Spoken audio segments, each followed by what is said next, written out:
Buenas noches y gracias por estar ahí. Estamos en La Mira, estamos en BTV, estamos en el primer programa del la undécima temporada en el aire. 11 años llevamos consecutivos en el aire, gracias a BTV, a la generosidad de BTV y también de nuestros auspiciantes que están apostando por un programa periodístico, casi una especie en extinción en la televisión. Y hoy tenemos como invitado en un año muy especial, ¿no? Un año de campaña electoral, al último que largó, no sé si los últimos serán los primeros, pero tenemos acá al doctor Julio María claro Sanguinetti. es que ustedes y yo somos resistentes, ¿no? Bueno, sí, es verdad eso. Ustedes siguen aguantando y hay otros que acá estamos. ¿Quién nos iba a decir? Muchas gracias por estar, ¿eh? No, bueno, y Fito, otro que ha bancado en la trinchera. Con mucho gusto, Gabriel, gracias por la confianza. Bueno, muy bien. Y Fede Comesaña, que tuvo un problemita, pero que en el próximo programa lo vamos a tener, y lo vamos a tener analizando con una visión bastante crítica los aspectos económicos del discurso que pronunció en estos últimos días el presidente Tabaré Vázquez. Fede está preparando eso, lo vamos a tener en el próximo programa. Pero vamos a presentar un pequeño tape que preparamos con el tema del Partido Colorado. Con ese tape nos vamos a la tanda y cuando volvamos ya arrancamos la entrevista con el doctor Sanguinetti. ¿Sí? Vamos a verlo. El primer presidente en la historia institucional del país fue el colorado Fructuoso Rivera, y no parece casualidad. Tras el fin de la Guerra Grande en 1851, la trenza local del poder quedó dividida entre caudillos y doctores, pero también entre el Partido Nacional, representando esencialmente los intereses del campo, y el Partido Colorado, que expresaba mejor los intereses del comercio montevideano y la industria naciente. Este partido, cuya creación se remonta, según una convención largamente compartida, a la batalla de Carpintería de 1836, solo estuvo ausente del gobierno en 6 oportunidades, exceptuando los periodos dictatoriales. Su existencia se confundió con la del propio Estado. No deja de ser una paradoja histórica. Un partido identificado con el pensamiento liberal cargó durante buena parte de la historia moderna de Uruguay con el peso de la construcción del Estado. Por eso mismo fue durante mucho tiempo un partido estatista, pero a lo largo de su extensa historia supo reunir en sus filas ideologías que iban desde la izquierda socialista a la extrema derecha, pasando por la socialdemocracia y el liberalismo. El fin de las revoluciones nacionalistas de Aparicio Saravia a comienzos del siglo pasado fortaleció la imagen del Partido Colorado como sinónimo de autoridad estatal y más tarde como símbolo del estado de bienestar, cuyos ecos llegan hasta la actualidad. Difícilmente, salvo José Artigas, y más de un historiador podría discutirlo, haya en la historia nacional una figura política con tanta enjundia e incidencia como José Valle y Ordóñez. Fue considerado, según la célebre expresión de Milton Banger, el creador de su tiempo. Es cierto, muchas de las reformas de las primeras 2 décadas del siglo XX se deben a su impulso. En tiempos de Valle y Ordóñez, en cumplimiento de una de las cláusulas de paz de Aceguá en 1904, se concretó también la largamente postergada reforma de la Constitución de 1830. En marzo de 1913, la propuesta de instalar un régimen colegiado se acudió al país y dividió al Partido Colorado. En la elección de convencionales realizada en 1916, se utilizó por primera vez el voto secreto en Uruguay. El vallismo fue derrotado.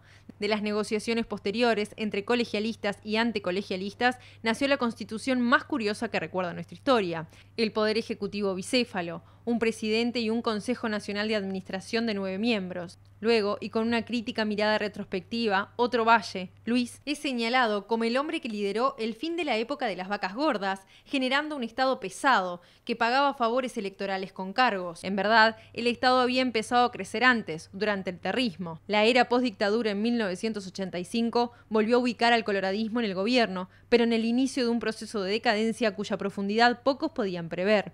César Aguiar, uno de los fundadores de la sociología profesional en Uruguay, fue uno de los primeros en advertirlo. En 2004, unas afirmaciones suyas hicieron estallar la polémica. El Partido Colorado está desapareciendo, lo digo con fuerza y convicción. La tendencia histórica es extremadamente clara. Cuando un partido pierde sus bases de reclutamiento, eso es lo que le pasa, es muy difícil recuperarlo, dijo Aguiar. La sentencia levantó polvareda entre los dirigentes colorados. Con los años, la advertencia de Aguiar confirmó su vigencia. De hecho, a partir de 2004, luego del retiro de los 2 últimos grandes líderes, Valle y Julio Sanguinetti, el partido ha quedado relegado en un tercer puesto del que aún se le hace difícil salir. Pedro Bordaberry logró que creciera en 2009, pero no pudo evitar un nuevo retroceso en 2014. Este año presenta dos novedades. Por un lado, el outsider Ernesto Talvi, que viene a chocar con el viejo aparato partidario, y el resurgimiento de Sanguinetti, quien todos daban por retirado de la política. Junto a ellos, como desde 2009 José Amorín Valle, sigue pugnando por la nominación presidencial. ¿Representa uno a las tradiciones socialdemócratas que algunos ven encarnadas hoy en la izquierda, señalada como el vallista de los partidos? ¿Asumirá el otro una línea más liberal con un fuerte componente social en su discurso? ¿Regresa el viejo pleito julistas versus jorgistas? Todo indica que en esta elección, más que el gobierno, el Partido Colorado se está jugando a convertirse en el principal colaborador para lograr la derrota de la izquierda y luego el artífice de un gobierno de coalición que permita gobernar en un escenario que promete ser atomizado.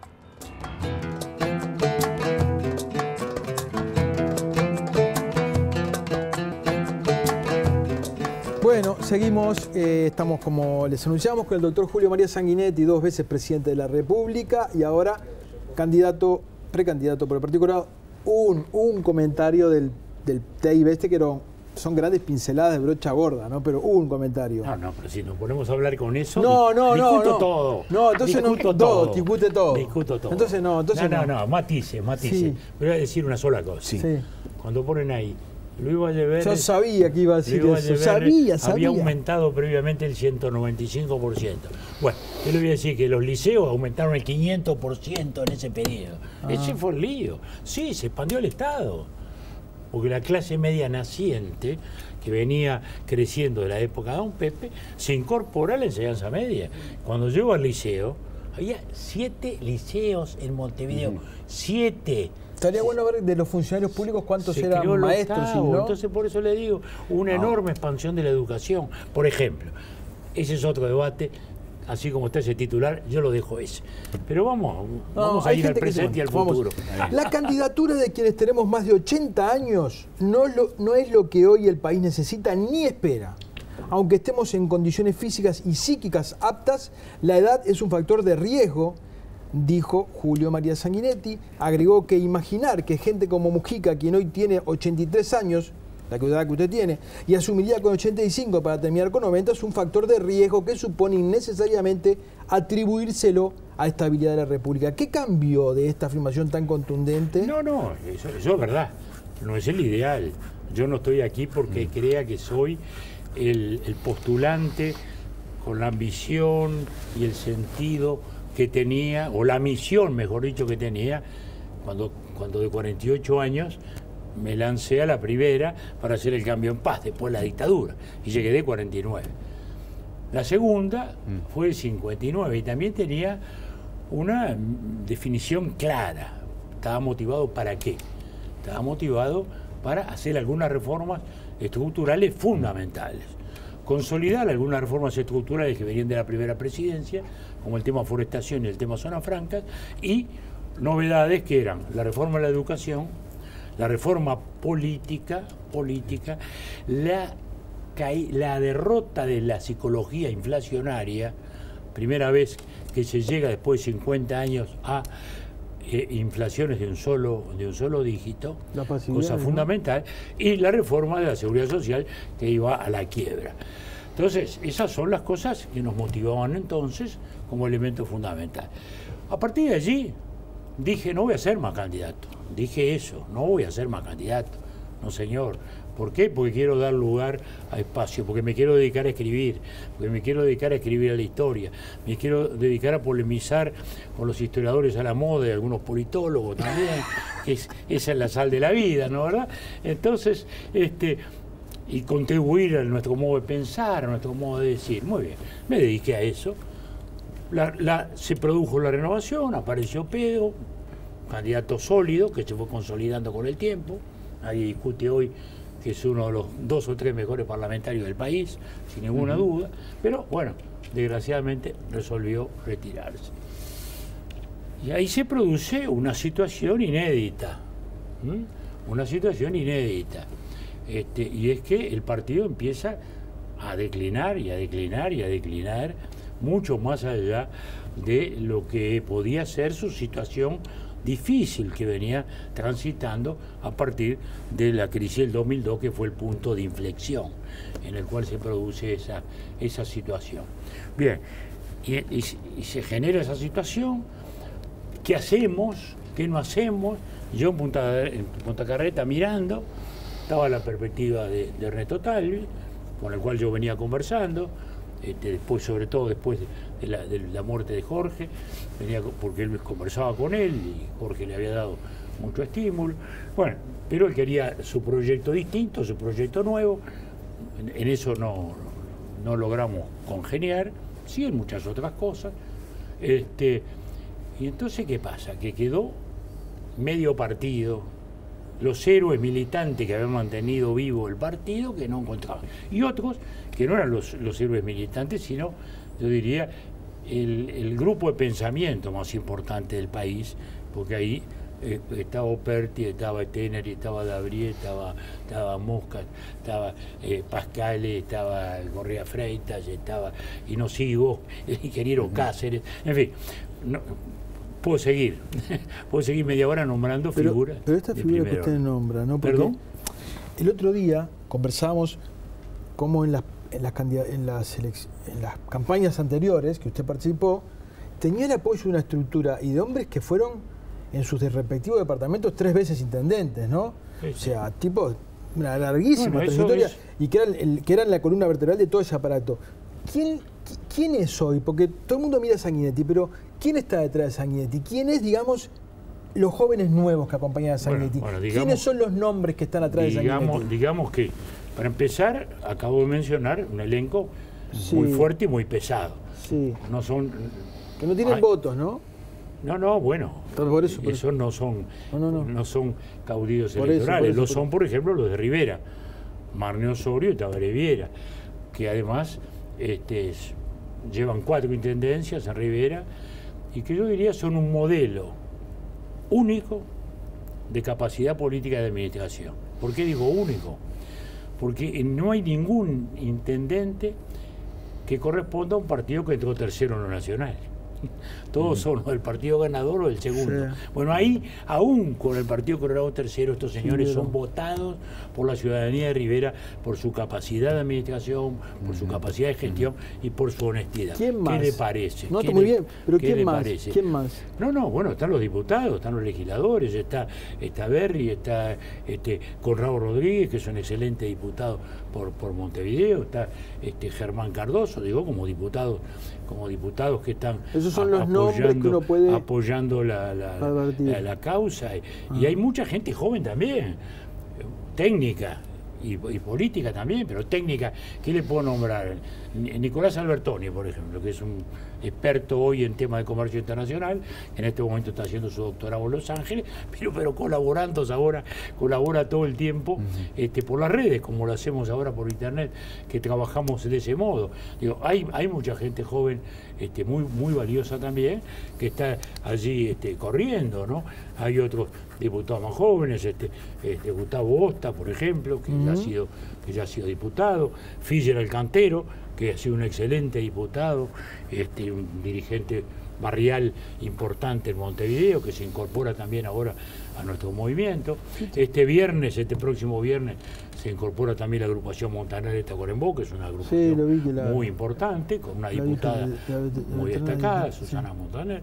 De modo que el elenco es grande. Quizás no haya, en eso estoy de acuerdo con usted, digamos, aquel aparato de grandes caudillos municipales. No, fuera de lo de Rivera no tenemos ningún municipio.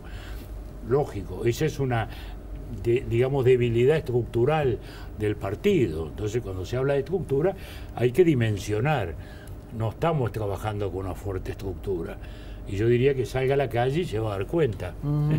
Salga a la calle y va a ver carteleras fantásticas de todo el mundo, salvo nuestras. Hemos arrancado sin muchos medios y sin ninguna fanfarria, a fuerza de trabajo. Y estoy muy contento porque los resultados es esto. Cuando yo salí en junio, digamos, ¿cómo estábamos? ¿No? Las encuestas venían 8, 7, 6, 5, ¿no? los analistas decían, bueno, el Partido Colorado está en una posición crítica. Sí. Y estaba en una posición crítica. ¿Qué sería un éxito para usted que el partido lograra cuánto? ¿Perdón? ¿Qué sería un éxito? ¿Que el partido lograra cuánto? Mire, vamos a no cuantificar. Bueno. Vamos a no cuantificar porque sacralizar el numerito. No, yo sé. Bueno, sí, la encuesta sirve como tendencia. No, la encuesta no, el numerito no importa. Lo que importa es el concepto. Y yo lo que le digo es que el Partido Colorado es decisivo en esta elección. Decisivo. Mayoría o minoría mayor, como quiera usted llamarle. De pronto damos una sorpresa, es lejano. Puede ser algo utópico, puede ser. Pero también era utópico salir de un 5% y ponernos en un 16%. Sin embargo, ocurrió en 3 meses en que salió el movimiento ballista, creció, generó una esperanza, generó un optimismo, y hoy estamos mirando al futuro con esperanza y expectativa. En aquel momento fijamos ¿se acuerda? Fijamos 2 objetivos. 1, reposicionar al Partido Colorado como fuerza decisiva. 2, instalar la idea de un gobierno de coalición. O sea, mostrar la idea realmente de que el próximo gobierno no va a ser ni blanco, ni colorado, ni del Partido Independiente, ni del Partido de la Gente. Si hay cambio, va a ser necesariamente un gobierno de coalición. Y para eso es que salimos a luchar y a trabajar, para ser decisivos y para instalar esa idea. Y en ambos territorios hemos avanzado mucho en lo político, porque claramente hoy el partido aparece como una fuerza en el fiel de la balanza, y en el otro sentido porque la idea del gobierno de coalición ya está instalada. De modo que acá estamos en una situación, digamos, hoy de alegría. Yo salí superando estos inconvenientes, porque yo no creía que un señor de 80 años, o pasado los 80 años, fuera a ser la solución. No, yo soy la solución de presente, para habilitar de nuevo un futuro, pero en aquel momento el partido estaba en riesgo de deshilacharse, de desilvanarse. Hoy no es así. ¿Cómo el Partido Colorado llegó a ese lugar? Usted sabe que, usted decía hace un ratito, discutir con los politólogos, a nosotros nos interesa mucho entender las razones, cómo ven ustedes, los dirigentes políticos, estos procesos, ¿no? Es muy impresionante ver que el Partido Colorado, un partido tan increíble de una historia tan brillante, haya llegado a ser el tercer partido con 10, 11, 12, 17%. ¿Por qué? Hay un debate, lo sintetizo. Hay quienes dicen Pedro Bordaberry. Bordaberry tiene techo. Había mucha gente que argumentaba que era un problema de candidaturas. En la otra punta estamos los que pensamos, me incluyo, que el problema del Partido Colorado no es de nombres, que el problema del Partido Colorado es el Frente Amplio, que se ha quedado con sus banderas y con sus bases sociales, un poco siguiendo aquel razonamiento que hacía César hace 15 años atrás. Agregaría un argumento más. El partido no desapareció. Correcto, no desapareció. Lo que él vaticinaba no se le va dando. No, él exageraba quizá, pero sí mostró primero que nadie que había un problema real. Pero agrego un tercer, hablé de si el problema es el candidato o no. Si el problema es el argumento sociológico, para sintetizar el de César, hay un tercer argumento que es, capaz que el Partido Colorado no crece porque no se defiende a sí mismo. Yo escucho poco a los colorados defender lo que han hecho.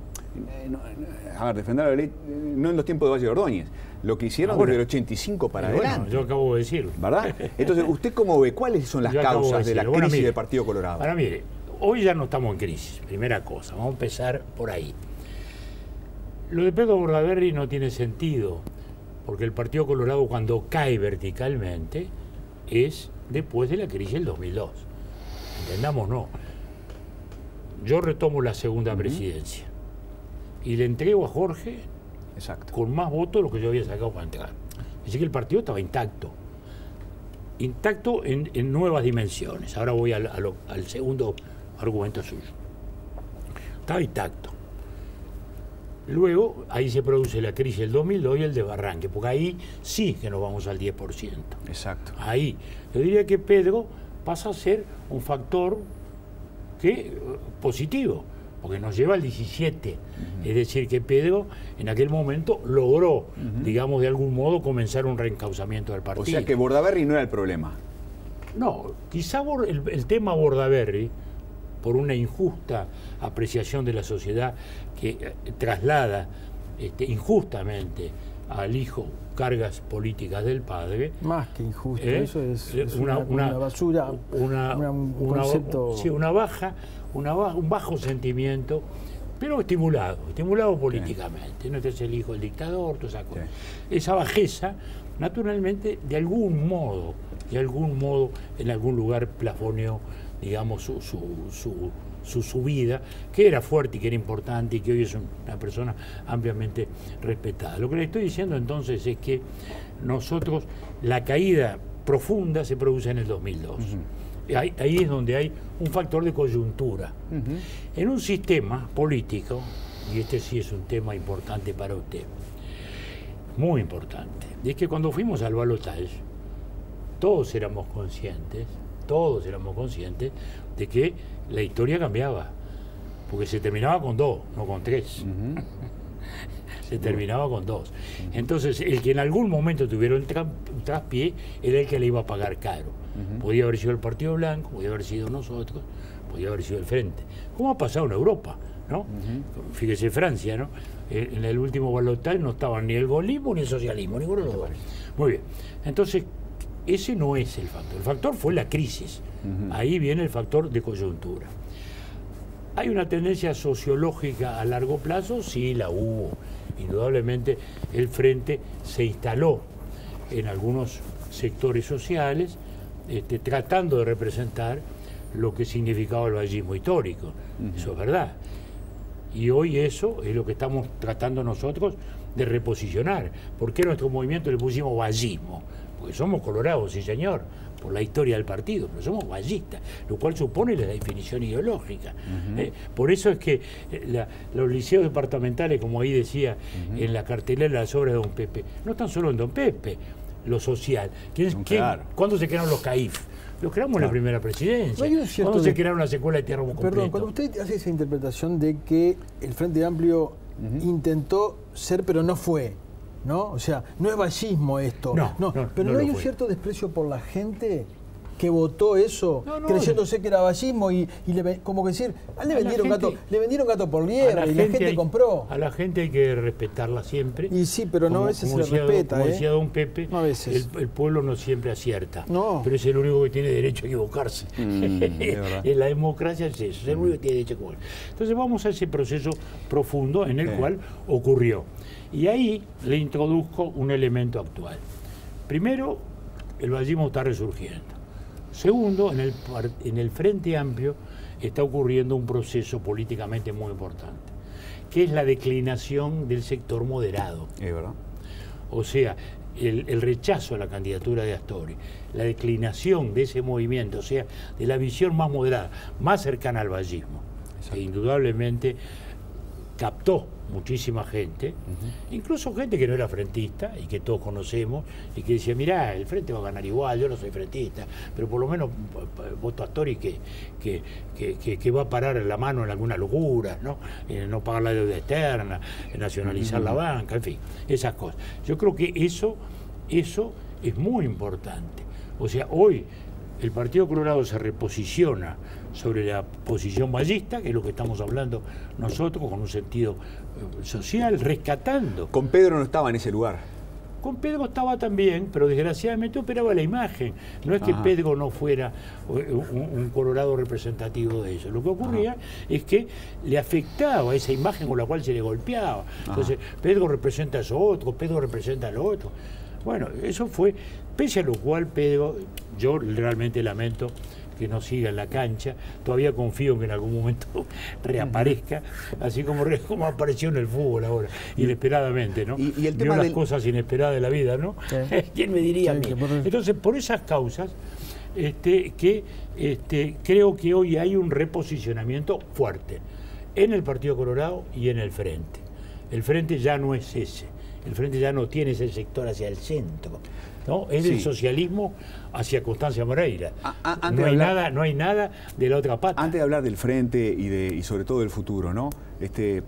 Porque a mí me parece política y electoralmente y hasta históricamente relevante. ¿No tienen la misma impresión que yo decía como yo decía hace un instante, que durante todos estos años nadie salió a defender las presidencias de Sanguinetti con energía dentro del Partido Colorado, o el legado de Jorge Valle. ¿No tienen la impresión que también parte de la crisis del Partido Colorado es que no defienden lo que han hecho? Bueno, yo diría que quizás nos han faltado portavoces, es verdad. ¿No? Porque yo le he leído libros suyos, pero solo suyos. También pasa con el pasado remoto, ¿no? También pasa con el pasado remoto, ha habido toda una tergiversación y con el pasado contemporáneo, ¿no? Desgraciadamente se han instalado fantasías en las cuales, fíjese lo que nos pasó a la salida de la dictadura. Nosotros hay que mirar para adelante, hay que mirar para adelante, hay que cambiar en paz, hay que volver a los hábitos, no dividamos. Y los compañeros tupamaros y sus intelectuales cercanos a escribir la historia, a reescribir la historia, a inventar una leyenda, en virtud de la cual hoy uno le pregunta a los chicos, che, ¿con quién peleaban los tupamaros? Ah, con la dictadura militar. No, mirá, no, cuando vino la dictadura ya no había tupamaros. ¿Cómo que no había tupamaros? No, ellos hicieron una revolución, inspirado en la revolución cubana, querían sustituir la democracia por un régimen así, y cuando fueron presos, porque habían ido a la violencia, presos por los jueces de la democracia en la época de la democracia. Y a uno lo quedan mirando. Entonces, sí, nos ha faltado, porque en aquel momento, ¿qué podíamos hacer? Lanzarnos a debatir, dividir al país de nuevo. Sí, pagamos tributo caro, yo lo reconozco. Pagamos un tributo caro de decir, hay que mirar hacia adelante, hay que mirar hacia la paz, hay que mirar hacia la unidad. ¿No? Por eso mismo, nos ha pasado con lo otro. Es decir, resulta que acá solo hay una sola visión, ¿no? Las únicas víctimas fueron los tupamaros. No hubo muchas víctimas de la dictadura, ¿no? ¿Verdad?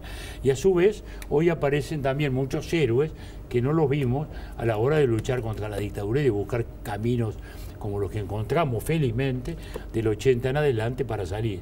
Y que salimos con la política, que eso también es importante. Porque hoy está muy de moda, no, la política, el descrédito a la política.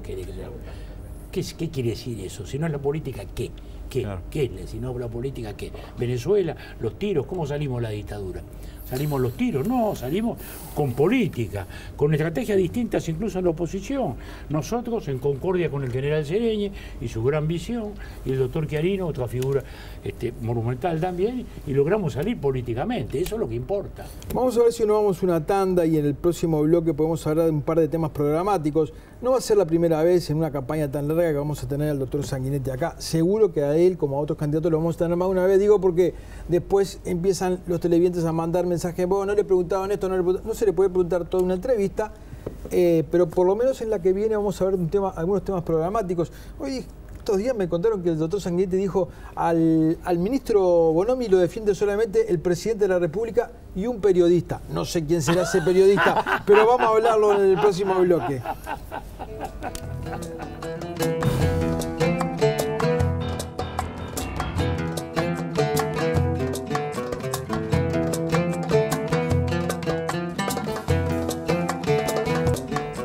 Seguimos con el doctor Julio María Sanguinetti. Usted dijo el otro día en Sarandí que las bandas de narcotraficantes se instalaron durante el gobierno del Frente Amplio y yo advierto dos contradicciones en esa afirmación.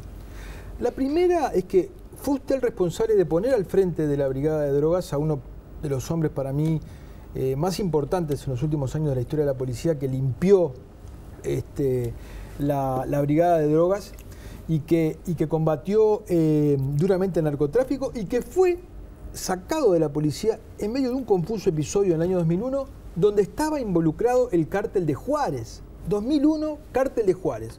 Así que, si hablamos de cárteles en Uruguay, y lo otro es que el gobierno, usted dice que no se le da como importancia al peso que han tenido los grupos de narcotraficantes en Uruguay, pero cuando el gobierno dice que el aumento de los homicidios se debe en buena medida a los enfrentamientos entre grupos de narcos, desde la oposición se le dice, no, están diciendo que los ajustes de cuenta son importantes para justificar el aumento de los homicidios. A ver, o reconocemos que los homicidios aumentaron por la presencia de narcotraficantes, o no reconocemos la presencia de narcotraficantes. Muy bien, bueno, las contradicciones también son suyas, ¿eh?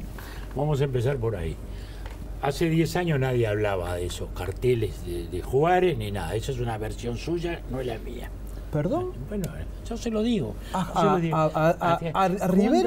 Rivero Yo lo sacaron de la... conozco a Pero Rivero. usted tiene que conocer la historia de que lo removieron conozco a Rivero porque bien. se vio involucrado con Sí, el señor. periodista Arvilla en un asunto en el que estaba investigando. Yo lo conozco a Rivero. Y las grandes requisas de drogas, hace años, ¿cuándo sí, empezaron? señor. ¿Con Bueno, Rivero? Sí, bueno. No, ya había antes. ¿Pero quién ahí, eran? ahí donde se agrada. Eran grupos grandes. ¿Y en qué año estamos? ¿2001, 2002? Sí, ¿Y en qué año, 2001. ¿Y en qué año es que se hace la gran presentación 2012? Eso recién estaba incipiente.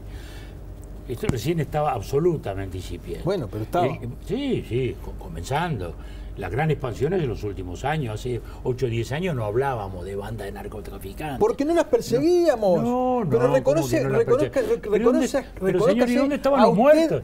¿Dónde estaban los muertos? Porque eran grandes organizaciones muertos? que empezaron a hacer escuela en las cárceles. Y después salieron esos y empezaron los enfrentamientos en los ¿Dónde barrios. estaban los muertos? Hoy tenemos 400 muertos. Por ajuste de cuentas, muchos de ellos. Muchos de ellos, sí señor, y eso no es ninguna contradicción. Por las bandas. No es ninguna contradicción, por las bandas. Pero las bandas de las que usted habla no existían en su tiempo porque no había ni siquiera lucha entre ellos. Eso es objetivo. Eso es así. Es evidente. Es evidente. Pero Quiere entonces decir usted es un reconoce tema que los homicidios aumentaron por los enfrentamientos entre bandas. Entre otras cosas, sí. Entre otras cosas. Sí. Está. Y natural que sí. No, pero la oposición dice que no, que eso es un argumento falaz. No, espera un poquito. Lo que yo digo es otra cosa. Cuando el señor Bonomi decía ajuste de cuentas, incurría en dos graves, digamos, errores, llamémosle, para no llamarlo de otro modo. Primero, porque parecía que era un muerto de segunda, ¿no? Que no era un delito. Y segundo, porque eso significaba doble significación, que era la existencia de bandas que ahora se mataban y que se matan en los últimos 8 o 10 años. Antes no se mataban. Sí. De modo que eso es así. Discúlpeme, pero eso es objetivo. Sí. Es así. Y eso se vincula a su vez a un fenómeno mucho más general, que es el fenómeno de la droga, que acá hoy no es protagónico en la sociedad uruguaya ni lo es para el gobierno, desgraciadamente. Y no, desgraciadamente, porque el propio presidente de la República llamó a la Junta de Drogas, y ¿qué le dijo la Junta de Drogas? De que había bajado la percepción del riesgo. De que había caído la percepción del riesgo. La sociedad uruguaya hoy no tiene idea de la percepción, o no tiene la idea cabal de lo que significa el riesgo de la droga. Por otro lado, ¿qué le dijo la Academia de Medicina? Que le trajo tomografías de muchachos de 17 años con lesiones cerebrales por la marihuana, no por otras. Eso se lo dijo al presidente. Entonces uno dice, estamos ante un tema gravísimo que afecta a toda la sociedad. Ahora, ¿por qué no salimos con ese tema de un modo capital? Porque también eso está vinculado al delito desde otro aspecto. Desde otro lugar, sí. Desde otro lugar también. Y es de las características del delincuente. Ahora, que hoy es un delincuente. La percepción que tanto se denosta, ¿no? El tema de la sensación térmica y la percepción. Vamos a ver esta foto de archivo de unas declaraciones del doctor Julio María Sanguinetti del año 90 y... usted siempre mirando para atrás. Vamos a mirar adelante. Pero vamos a verla, querido, vamos a verla. Está el futuro del país acá. Vamos a verla. Yo Sanguinetti. No soy candidato para el año 90. País, mírese. El país tocó fondo en materia de seguridad pública. ¿Sabe cuántas rapiñas había ahí, más o menos? Y había unas 7.000 rapiñas. Hoy tenemos 22.000. Tocó fondo con 7.000 rapiñas. Hoy con 22, ¿dónde estamos?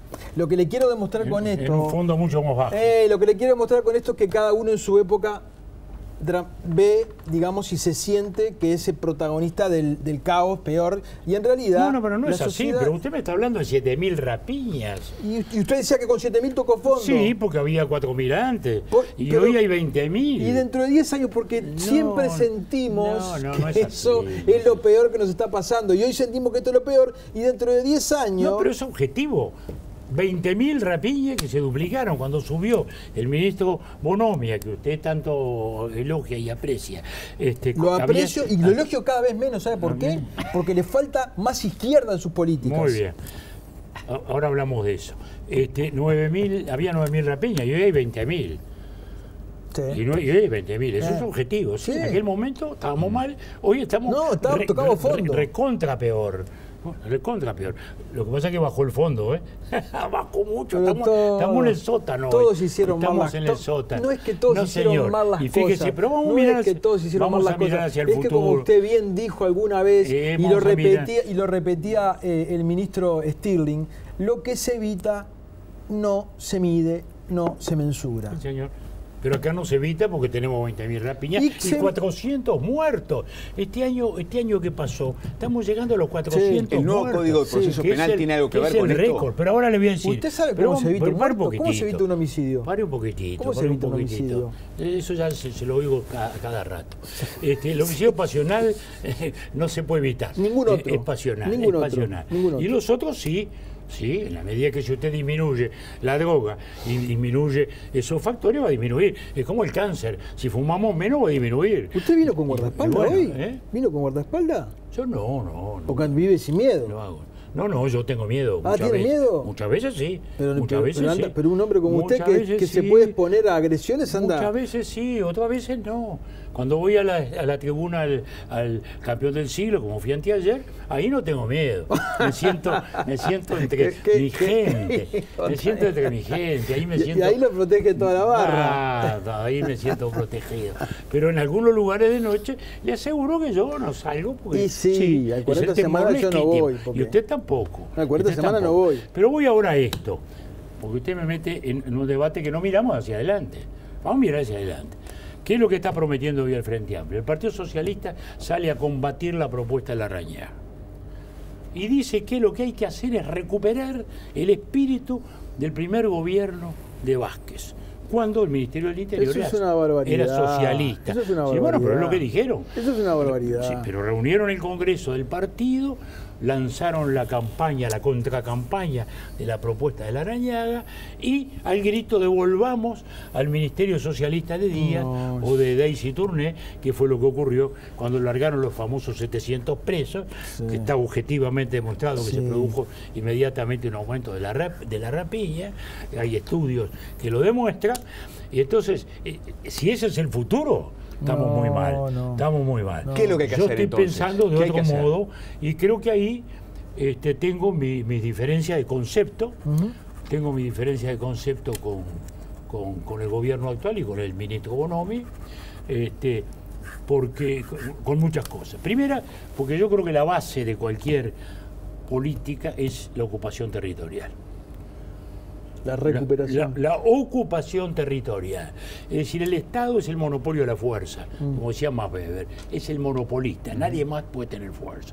Entonces, las acciones espectaculares que se producen a veces por una fuerza de choque rápido, que es necesaria para los fenómenos puntuales, pero eso es un momento. El tema es, como dijo el fiscal de corte, ¿no? Que antes era el gran campeón del código y ahora están todos en contra del código, ¿no? Esa es una cosa fantástica, ¿no? Como dijo el fiscal de corte, en 8 manzanas está el 60% del delito o algo parecido.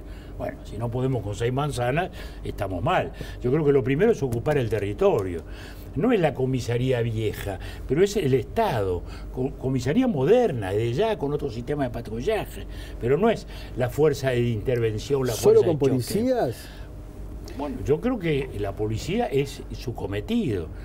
No es el ejército el que va a intervenir en esto, el ejército tiene que intervenir en otras cosas de la seguridad y lo hace. Fíjese que cuando nosotros pusimos al ejército en el control perimetral de las cárceles, nos dijeron de todo, pero después nadie más lo pudo sacar. Sí. Nadie más lo pudo sacar. Porque ahí es una misión que puede prestar en el control territorial de un determinado perímetro el ejército, es lo que sabe hacer el ejército, y sirvió. Sí. Tanto sirvió que nadie más lo pudo sacar. Nadie más lo pudo sacar. Entonces, con eso le estoy diciendo que la estrategia para mí es totalmente distinta, es ocupar el territorio, el Estado es excesivo, sobreestado en algunos lugares, falta Estado en otros. Y el Estado, cuando digo, no solo policía, digo policlínica, digo talleres de música, digo talleres de artesanía, digo enseñanza de computación, digo lo que vi en Colombia hace años, de años, pero Medellín, que lo fueron recuperando así. El Medellín, bueno, entonces Usted tiene que, ¿lo puede hacer toda la vez? No, porque es carísimo, pero empezar en algún lado. Entonces hace 15 años que estamos dando vueltas. Primero largábamos los presos, porque resulta que esa fue la gran estrategia de concepto. El Frente Amplio pagaba un pesadísimo tributo que le ha hecho pagar al país por sus concepciones ideológicas equivocadas. La primera era esa, la sociedad es la responsable, la sociedad es la responsable. El delincuente no es un delincuente, no, es una persona un poco enferma que hay que tratarla como un paciente.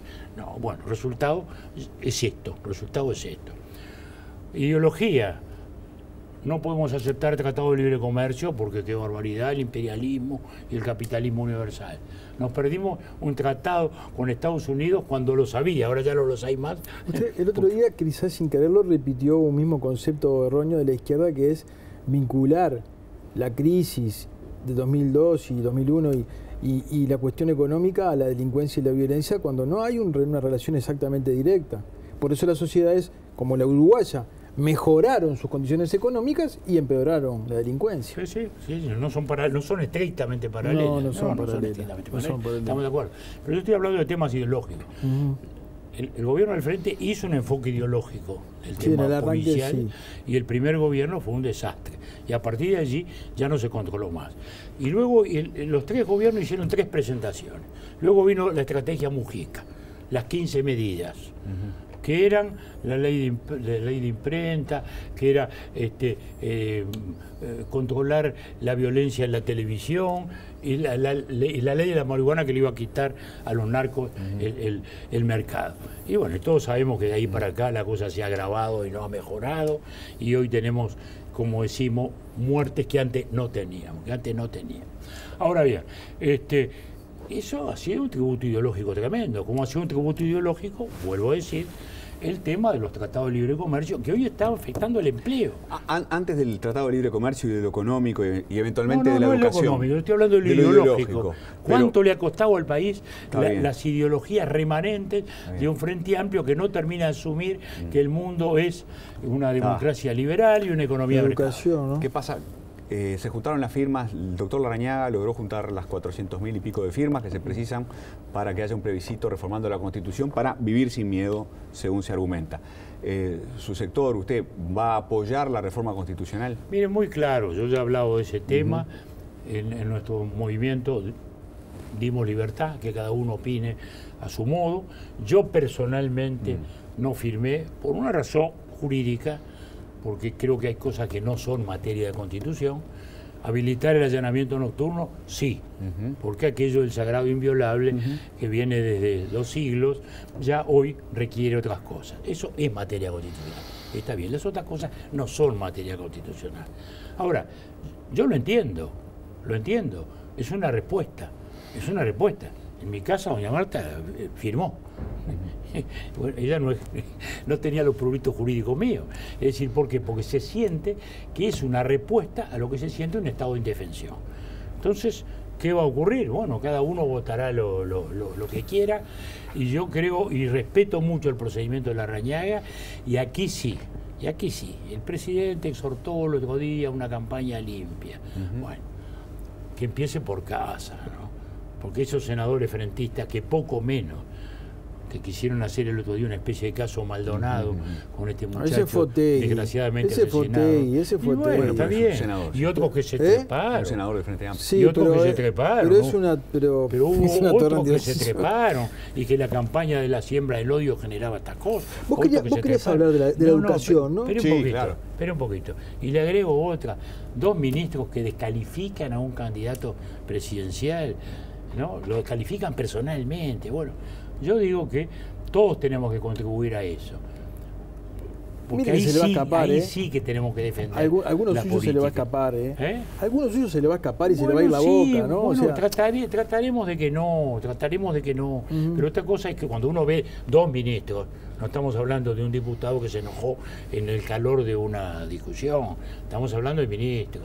Estamos hablando de ministros que descalifican gruesamente a un candidato. Eso es intolerable.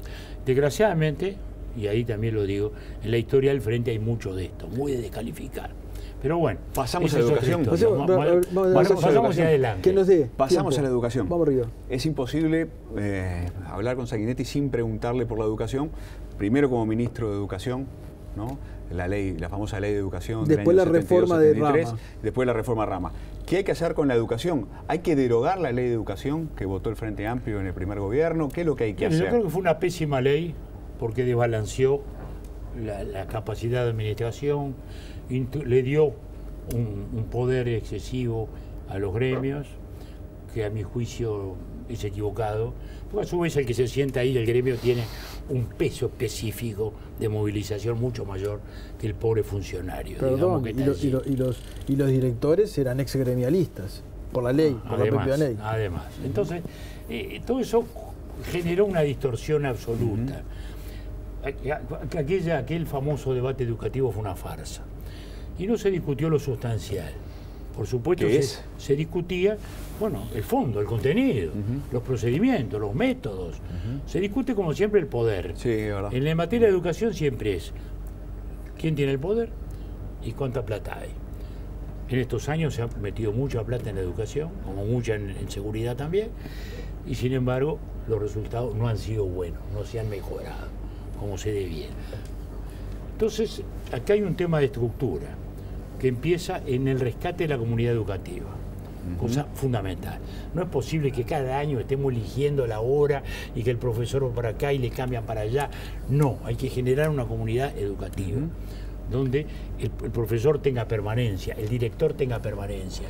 El director del liceo era un personaje en cualquier ciudad, en cualquier pueblo, en cualquier barrio, como lo era el comisario. Hoy el comisario no sabemos quién es, y el director no sabemos quién es, y la directora de la escuela no sabemos quién es. Y eso no debe ser. Tenemos que rescatar una comunidad educativa que funcione de otro modo. Segundo lugar, yo creo que hay que cambiar también las metodologías.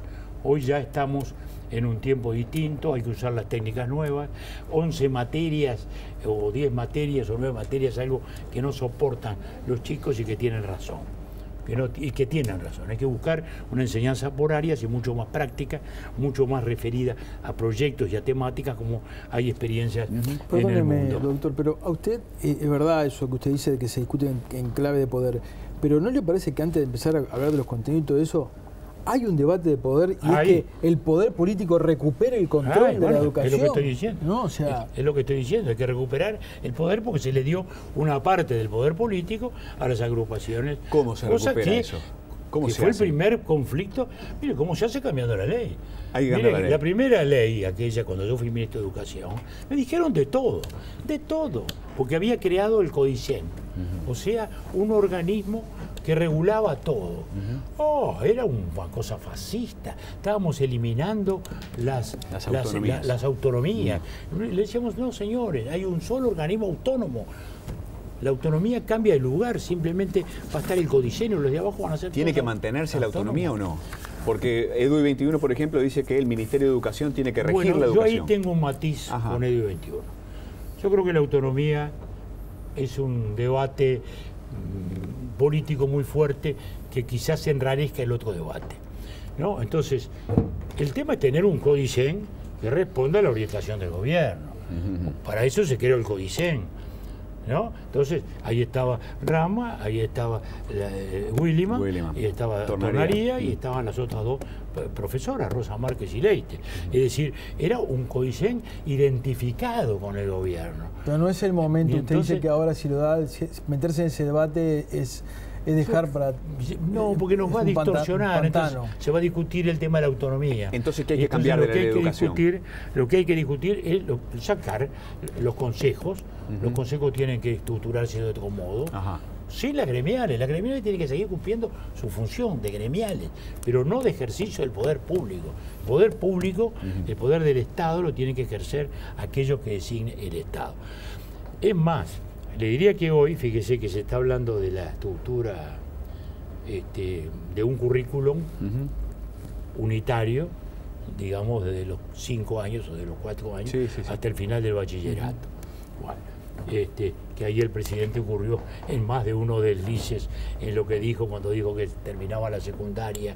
Hoy más del 70%, y no era así. Desgraciadamente seguimos terminando la secundaria, hoy llamado bachillerato, con solo el 40%.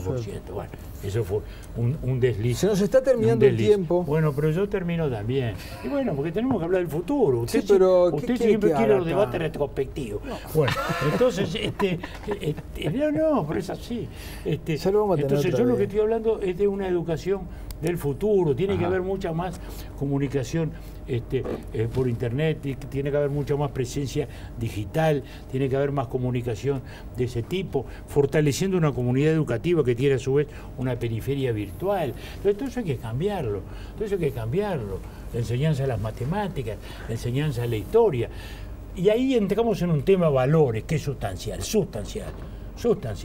La enseñanza tiene que ser para formar para el mundo, para este mundo, no para un mundo teórico anticapitalista como es el que desgraciadamente está detrás del modo de enseñar historia, del modo de enseñar geografía, del modo de enseñar economía, ¿no? Porque todo es la visión crítica y la visión crítica. Los que enseñan son los que escupen por el colmillo en los sindicatos. La visión crítica y la visión crítica y la visión crítica, y nunca estamos formando la gente, desde la Grecia de Pericles hasta pasando por la Inglaterra de la reina Victoria, o el Uruguay de Don Pepe, digamos, no, o el Uruguay de Luis Valles. Si no hay un pueblo compenetrado de un proyecto país que cree en él, nadie sale adelante. Y eso es lo que tenemos que construir ahora. Lo vamos a profundizar la próxima vez que usted esté acá. También, y vamos a discutir más el futuro. Está bien. Porque a usted le encanta. No le reviso más el archivo.